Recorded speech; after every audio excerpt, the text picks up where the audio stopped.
इसके बाद मेरे घर जो भी आता एक नज़र वहाँ डालता जहाँ दरख्त था। उदास मन से पूछता, यहाँ एक दरख्त था ना। दोस्तों, मैं हूँ सपना जैन। मन की उड़ान पे मैं आपको कहानियाँ और कविताएं सुनाती हूँ। मेरे हाथ में डॉक्टर मधुकर गंगाधर की कहानियों का तृतीय खंड है, जिसमें उनकी कई बोध कथाएं जो असल में लघु कथाएं हैं इसमें संकलित हैं। एक एक करके मैं वो कथाएं आपके सामने ला रही हूँ। आज मैं आपके सामने लेकर आई हूँ दरख्त। सच पूछिए तो वो दरख्त बस यूं ही पैदा हो गया था। किसी परिंदे ने निबौलियां खाकर आंगन में बीज डाल दिया था और मिट्टी ने उस बीज को दरख्त बना डाला था।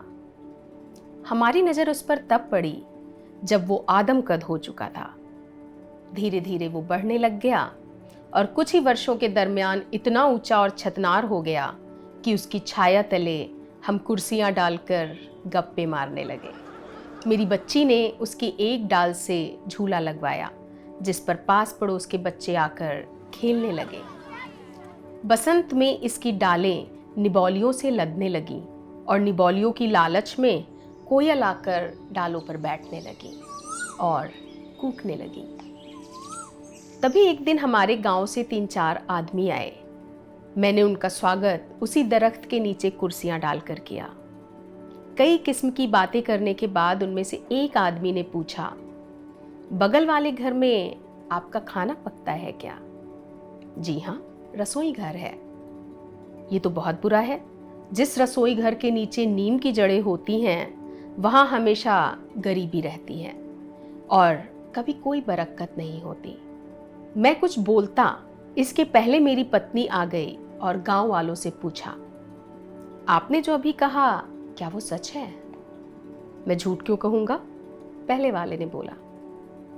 दुर्गा प्रसाद का घर इसी तरह तबाह हो गया। दूसरे ने आगे बोला, मेरे चाचा को कर्ज से लद जाना पड़ा था। तीसरे ने भी गंभीर आवाज में बोला। मैंने दबी जुबान में पूछा, मगर पेड़ तो रसोई घर से काफी दूर है। लीजिए, ये भी कोई बात हुई? सबसे बुजुर्ग ने कहा, दोपहर में पेड़ जहां तक छाया करे वहां तक उसकी जड़ें होती हैं। आपके पूरे रसोई घर के नीचे इसकी जड़ें हैं। मैं चुप हो गया। गांव वाले चले गए। मेरे घर में तनाव भर गया। आखिर पत्नी की जीत हुई। मैंने पेड़ कटवा दिया। इसके बाद मेरे घर जो भी आता एक नज़र वहां डालता जहां दरख्त था और उदास मन से पूछता, यहाँ एक दरख्त था ना? हाँ, उसे कटवा दिया। देखिए, उस जगह ये गमले लगवाए हैं, किस्म किस्म के कैक्टस, गुलाब। एक दिन एक दोस्त ने पूछा, पेड़ की छाया में हम बैठा करते थे, क्यों कटवा दिया? असल में हमने उस जगह गार्डन अम्ब्रेला लगवाना चाहा है। मैंने उसे बतलाया। 2-4 दिनों में उस जगह हमने एक गार्डन अम्ब्रेला लगवा दिया। एक दिन पड़ोस का एक बच्चा आया और बोला, अंकल, यहाँ झूला था ना? हाँ बेटा, तुम लोग झूले से गिर ना जाओ, इसीलिए लोहे के डंडे और मजबूत जंजीरों वाले झूले का इंतजाम किया जा रहा है। 3-4 दिनों में वहां एक झूला भी आ गया। लगभग 1 सप्ताह और गुजरा होगा।